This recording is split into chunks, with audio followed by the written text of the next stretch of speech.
Hello, everyone. Welcome back to yet another political episode. So we're back to talk about Greenland once again because Greenland has elected its very new prime minister, uh, which it turns out to be a pretty big Trump critic. And ideally, where seems everywhere outside the world, like except with expectations like Israel, Argentina, Hungary, everyone is a Trump critic outside the world because Trump is not backing down. He is holding his allies accountable like a good friend, because friends will tell you hard truths, and friends will tell you that, hey, you're screwing up here. We expect more from you because you are our friend. And when they totally spit back at your face, they're not really your friends. So really, I'm not surprised. We got a Trump critic. I think the new prime minister, when it comes to that, prime minister before, let's see. I thought they elected a new prime minister. They just had an election.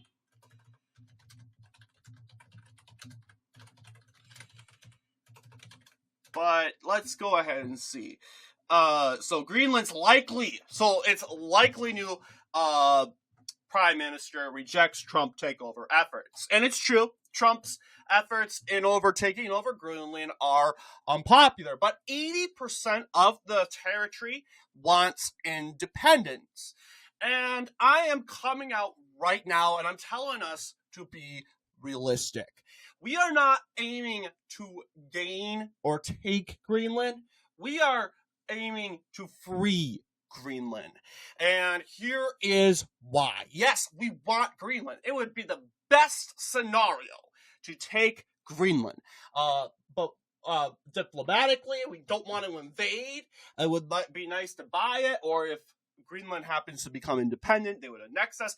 But I'm telling you all, it is very less likely that Denmark is going to hand us over Greenland.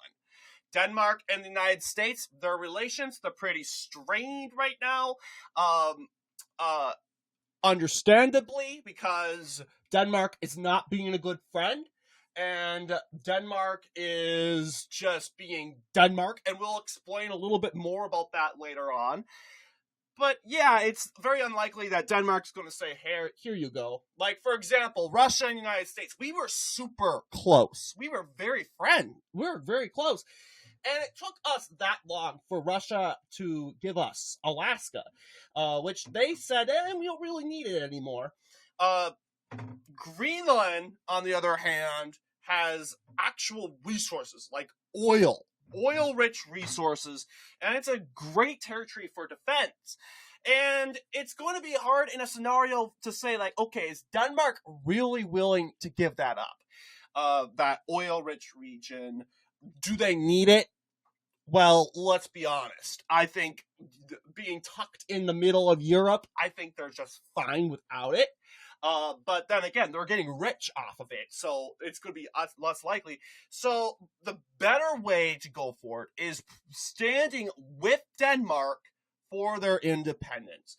And here is why. So I did a paragraph on backing why we must stand with Greenland in their efforts regardless. I don't care if the new prime minister is a Trump critic, yada, yada, yada.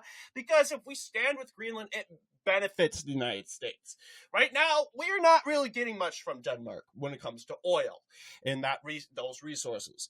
But if we push for Greenland's independence, we create a bond with Greenland and we build a friendship, we begin trading.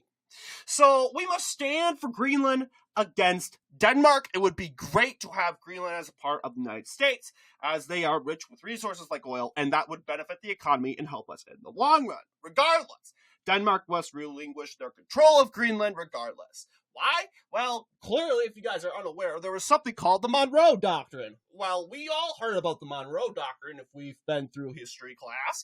The Monroe Doctrine basically states that outside European powers cannot entrench into North American land. Okay? They cannot expand. And there has been times under the in the United States history where the United States intervened, like when France invaded Mexico, for specifically the second French intervention in Mexico, which occurred ongoing with the American Civil War. The French invaded in 1861, and what happened? Well, this war ended in 1867. Why did this happen? Because the United States got involved and told France to get out. Because then again, they were violating the Monroe Doctrine. Really, we didn't like Mexico. We just got out of a war with Mexico 20 years before this happened. So why would we go out to support Mexico? Well, we don't care about Mexico. We view that, hey, look, France, Europe, ideally, entrenching into North American lands is a threat to our democracy. It's a threat to our integrity and our sovereignty. That's what the Monroe Doctrine was passed by, and it was passed for to keep European powers out. And for the most part, it worked.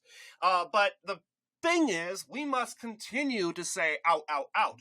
We are now in a decolonization effort. In the 60s, we saw massive decolonization in Africa, no European occupation of any country in Africa, other than some coastal islands, but maybe owned by France. But if you look at the South America, North America, really it's just North America that we're concerned about. There's a lot of territory that the Europeans have, and Greenland's probably the biggest. And it's up for the U.S. government, and this is part of making America great again, to say, Denmark, get out. Because you've been in here since the 1400s. The deal is, this is not your land. Your land is in Europe. This is North American land. You got to go.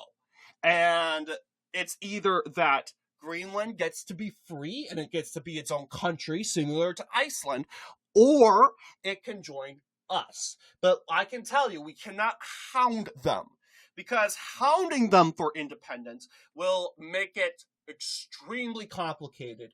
It would backfire ultimately. It would backfire horribly, because then again, relations will be strained and we're not getting anything from them.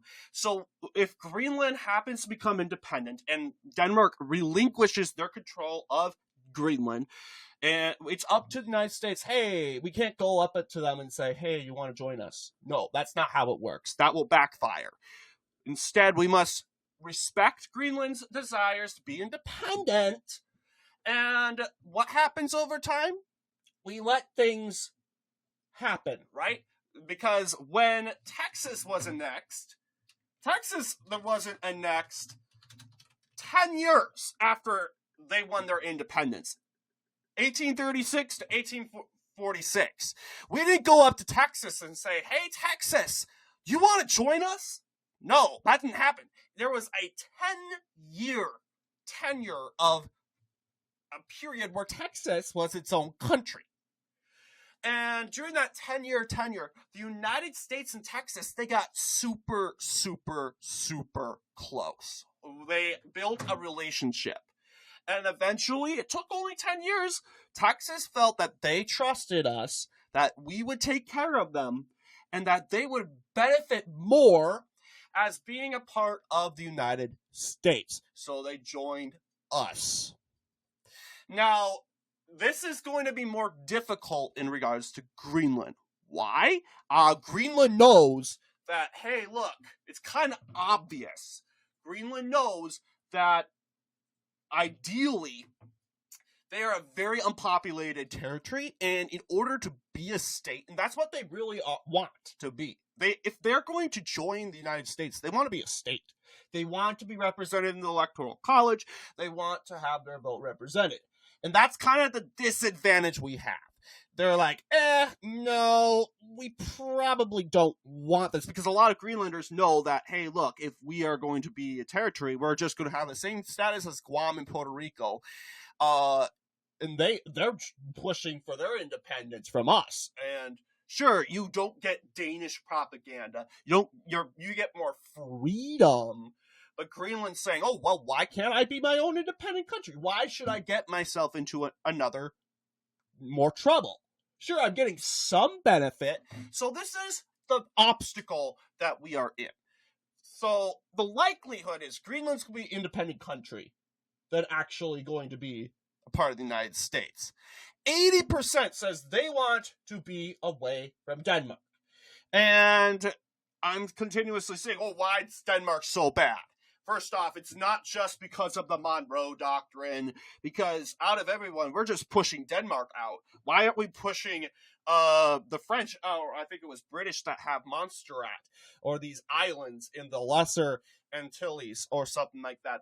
Why aren't we? And I want Trump to do that eventually. Say, hey, France, Britain, get out of those islands. Because ideally, the left says they hate colonization so much, but then they outright advocate, oh, Trump, you're trying to take their land. Well, you just told us that that isn't their land. They're native. Those lands were taken, and we're trying to free them. I'm telling you, the left is very hypocritical. But we're not doing it because we hate colonization. No. It's basic precedent. The Monroe Doctrine was founded by our founding fathers. One of them, I think it was President Monroe. It's hence the name Monroe Doctrine. That says, hey, look, North American, European powers, they cannot stay in North America. Yes, they're not coming here. That part of the Monroe Doctrine has been fulfilled, but realistically, they can't expand. They can't expand in North America. They can't. So, and the Monroe Doctrine still exists today, and therefore it still must be enacted. So the Monroe Doctrine immediately clarifies that, hey, look, it's not that Europeans can't expand in North America. Europeans can't be in North America. They need to get out, because if they can get out of Africa, they can get out of Asia, they should get out of here too. So if they're really serious about this decolonization effort, they need to go. They need to leave those islands, and Greenland needs to leave the biggest one in North America. It's that simple. And it's not just that. And I am going to bring up something that can be disturbing to some viewers. But it's a serious must-talk conversation. And it will emphasize and highlight why we really need to stand against Europe. Why we must stand against European culture. Why we must look at Greenland with sympathy. Because Denmark is probably the most pedophile country in the world. I never use that word. But I'm going to show you something that will probably make you understand. This is your warning. But I'm going to be as serious as it is. I do not want to make light of this.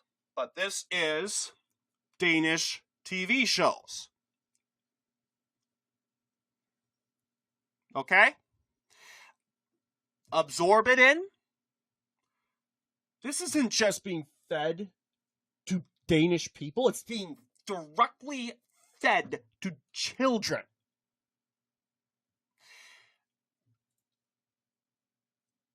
Denmark launches children's TV show about a man with a giant penis. Critics condemn idea of animated series about a man who cannot control his penis, but others have backed it. I'm sorry. You guys could have chose anything. Anything about how a normal kid show that teaches numbers. And this is what you come up with? This pornographic propaganda series. This is engagement. This is to lure kids into porn. This is what Denmark is literally sending to little kids that do not know anything and shouldn't know anything in regards to sex and sexual engagement. They're not at the right age yet. This is what you send them? Obviously, this TV show is unpopular, but Danish-run television and media, this has gotten so big. The show is called John Dillerman. Do not watch it. It is a pornographic propaganda film. And it's literally meant to get your kid into porn. This is what the consequences. And then we whine and cry why we have people getting blackmailed. This is why, you idiots. This is why. It's infuriating. You look at Eastern shows in Russia. You won't find this in Russia. Everyone, all the leftists, oh, Putin, you're siding with Russia. Oh, yes. In this issue, guys, you better believe that I side with Russia. Absolutely. What's Russian kids shows? Russian kids shows. Now, I'm not supporting the regime. I'm not supporting the government. I'm supporting the society, the life. Look at this. Normal kid shows. And the West gives us this garbage. This isn't just Denmark. It's France. France has become a sexual cesshole where they constantly praise sex. They glorify it. We have women wearing skimpy clothing, and we have TV shows featuring nudity that are labeled PG-13. This is Europe. This is Western Europe. And I'm sorry, what used to be the communist East, which honestly is now acting normal, like Hungary. Oh, Victor Orban, Victor. Yeah, you would never, ever see this in Hungary. You would never see it. Disgusting TV show like this in Hungary. So, obviously, this disgusting show, and this is just an example, the most popular example of why Danish culture is being rejected in Denmark. It's because of this. Danish culture has just become so pedophile. And if you're a conservative from Denmark, we're not attacking you. We're not. But we just hope that you condemn this. We are supporting Denmark's future, but both political parties are just garbage there. They're just garbage. So absolutely, we sympathize with Greenland because their kids are being fed to this garbage. No wonder they want to leave, but they mostly want to leave for economic reasons. They mostly want to leave because of opportunities. They most want likely to become their own independent country. And we recognize that. So there are many reasons why the United States must back. And it's not just because of that show, guys. It's not because of that show. No. That's just probably the least likely reason why we should support Greenland winning independence. That's the least reason. Why? Why is that the least reason for that? It's just because it has nothing to do with America. Getting rid of that TV show is not putting America first. It has nothing to do with making America great again. Freeing Greenland makes America great again. Because how? Because we are enacting the word in blue. Monroe Doctrine, which is specifically kicks out European powers out of North America. The Founding Fathers left this world saying that, hey, look, Europe, good continent after all. I mean, we were friends with France and Spain, and Sweden was our friend, but we must hold them accountable. That's how friendship works. And they obviously didn't like that. Monroe Doctrine, regardless if they're allies or not, this doctrine, which has existed since the time of Monroe, it's in law, literally says Europe cannot be here. Why are they still here? Because a lot of our leaders have not taken it. And then again, we were in the Cold War. We wanted to be friends with Europe, the West. The Western Europe had territories in North America. Yeah, understandably, they didn't want to enforce it because our attention must be on the Soviet Union. But after the Cold War, we're in this fake Cold War that NATO is trying to get us to believe in, that we're against Russia, we're against China, we're against the East, and we're like, and meanwhile we see what's going on in Europe. People getting arrested for zero reasons, for protesting, for stating their beliefs, for having something that triggers people outside their front lawn. And then you have pornographic, pedophile, TV shows being literally running right now in front of your kids' eyes. Yeah, I don't want to side with the West. I'm sorry. I don't view this as it's the West versus the East. We must stand with our allies like John Bolton wants us to do. No. The East, I don't really like the East. They're communists. You like China. Yeah.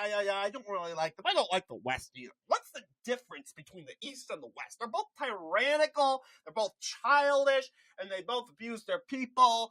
Let's just be America first. Why can't we just be alone? Why can't we be isolated?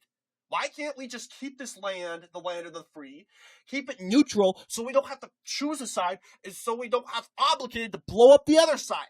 Why can't we keep America first? Why can't we keep America neutral? No, I'm telling you, it's the rich politicians in Washington that so want to back Ukraine.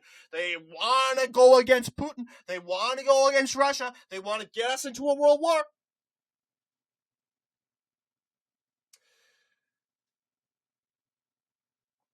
So,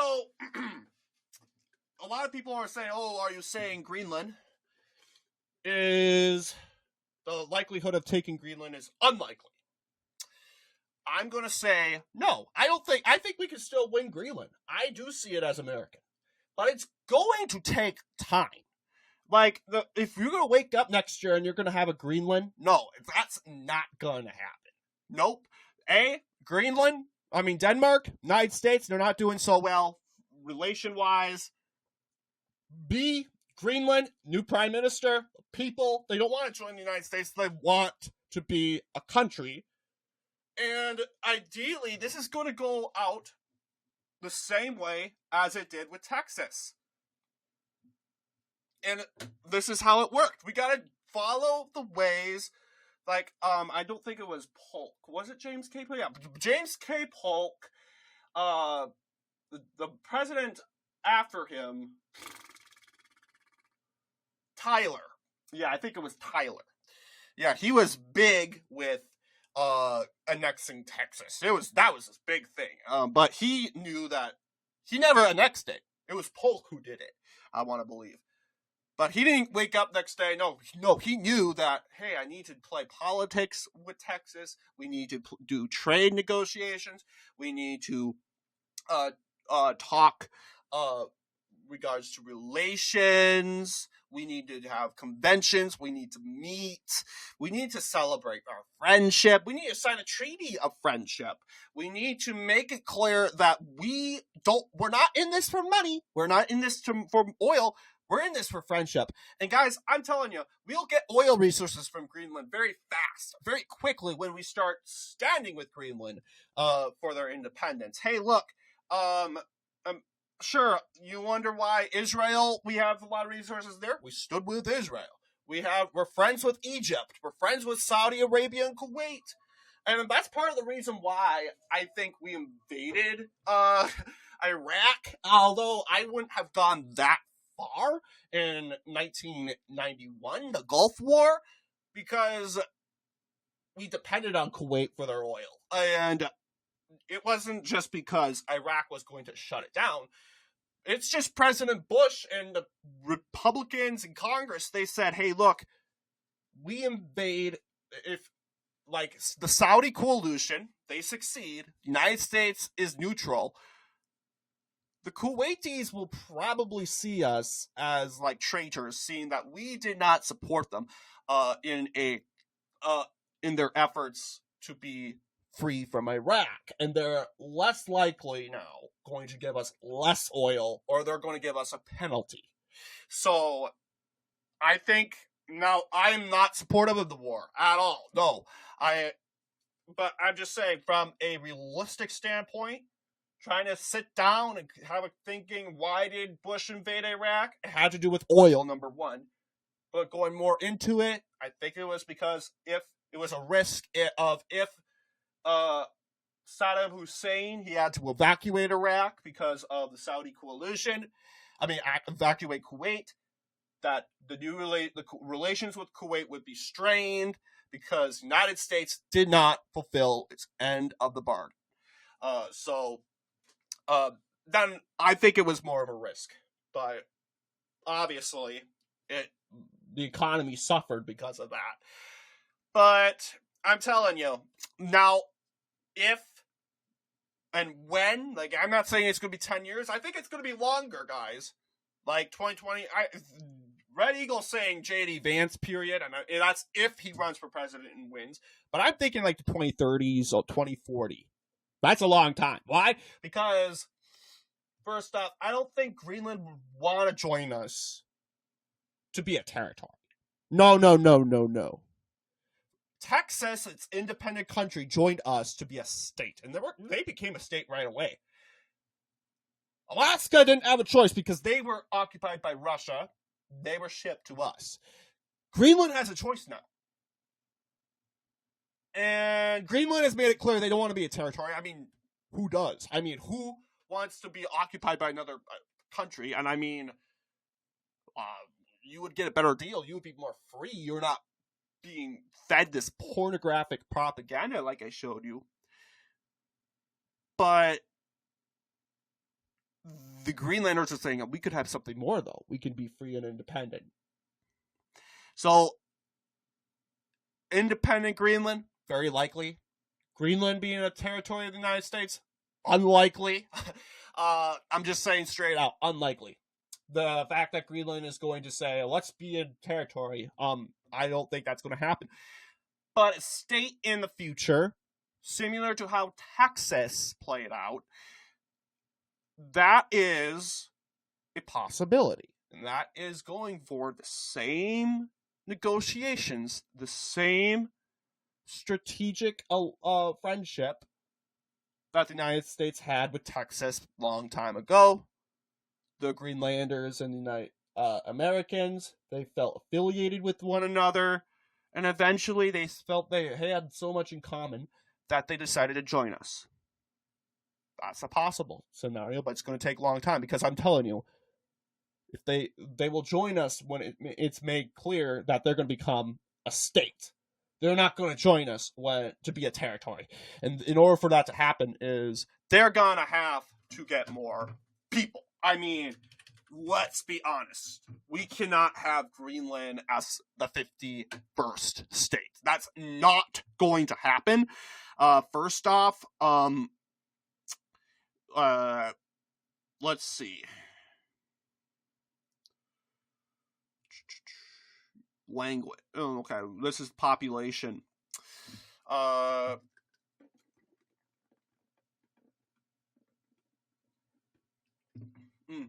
I passed it.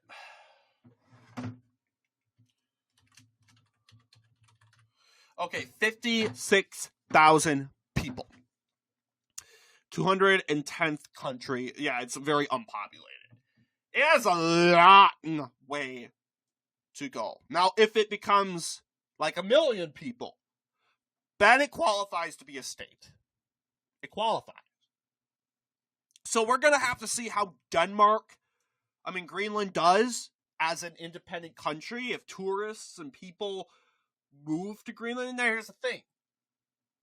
No one really wants to move to Greenland because it's so cold and it doesn't really have anything other than minerals, other than oil. But who knows? You might have a bunch of people And Greenland could pass some laws that would bring some people into the territory. But we also have to recognize what would Greenland impact. What would be like as its own, as a state. I think it would be a blue state.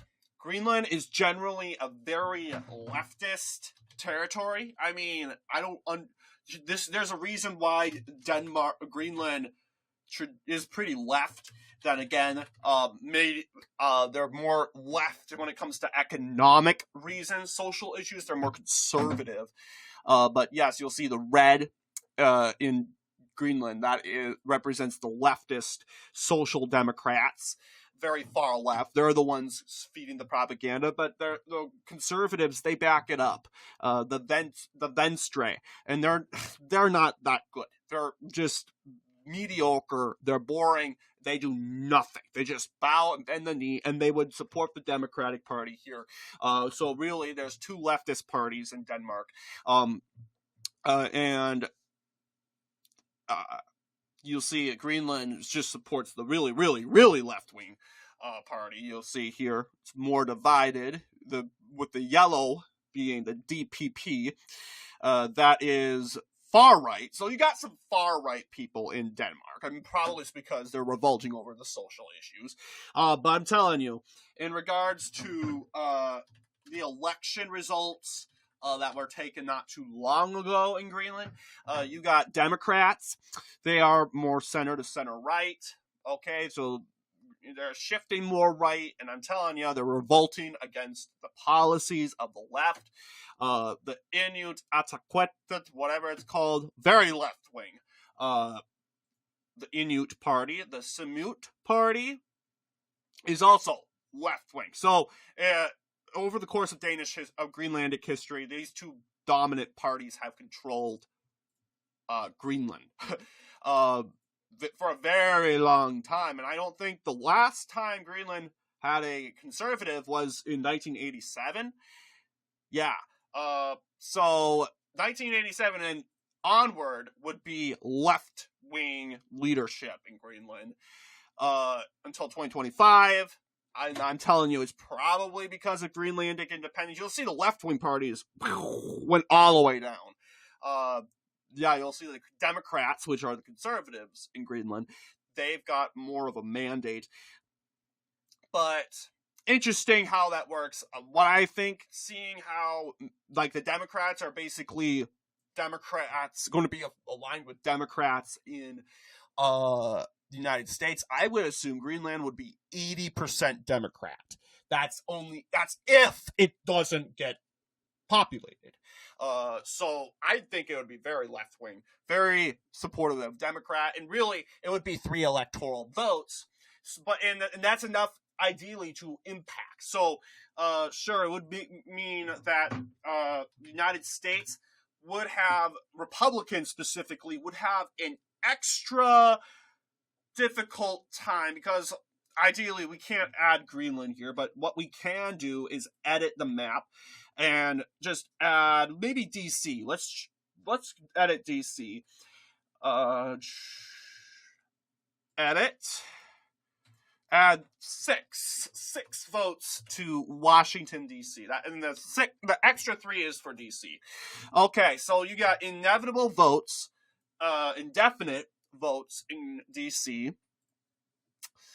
But yeah, I mean, you probably are like, NSC, it's not a big deal. It's just 3 extra electoral votes for Democrats. Well, yeah, sure, but 3 electoral votes, they do matter. They do leave an impact. But this is pretty much status with our 7 swing states.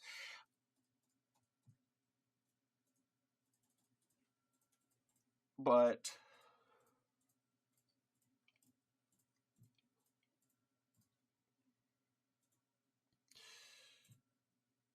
okay. Obviously, it won't be 270 to win anymore. That's gone. Okay, so Democrats would indefinitely have 226. Oh yeah, along with that district. the main, 229. So their pathway to victory is going to be more easier. Yeah, like for instance, they pick Pennsylvania or Michigan or even Nevada. 269 would be more of a tie scenario. Like for instance, their pathway has always been the blue wall. But I'm telling you guys, if they add Greenland, make some sort of exception to Greenland, and people start moving in. Red Eagle Politics says it could be a red state over time or with more opportunity. Sure, yeah, but there are people so mad, they're kicking rocks because they're mad that we're not letting kids mutilate themselves and try to make permanent changes to their body, and they leave and they go to Greenland. And Greenland, I mean, first off, the left obviously has occupied Greenland for a very long time. They get to run the government. And ideally, we could pick up stuff and go there like people did with Florida. And then again, why Republicans, they're like, it's hard to get people to go to Greenland. Yeah, opportunity, sure. But as long as the government is left, it's going to be very hard to get conservatives out there because they're going to have less freedom. They're going to have less opportunity. So I'm critical with Red Eagle saying, it's going to be a right wing. It's going to be conservative. Like Alaska. Well, here's the thing. Alaska, don't necessarily know how because it was different politically back then. They were more conservative because of Russia, Soviet Union, and communism. So they were very weary towards that. So they voted Republican, except for LBJ, all the time, and they are still voting Republican. But ideally, that was the exception. But a place like Greenland, where there is no really existential leftist threat except for the social media Danish platforms, which obviously won't exist anymore. If Greenland becomes a state, you would have to worry about American platforms, which are way better. It's very complicated. So anyway, we talked a lot about Greenland. Will it happen? Possibly in the future. I do see what's the main goal? Get Denmark out. And really, part of making America great again is basically ruling on the basis of Monroe Doctrine. Europe will say, United States mind their own business. Well, you guys claim to respect the Monroe Doctrine so much, then you would leave. Europe has always said this.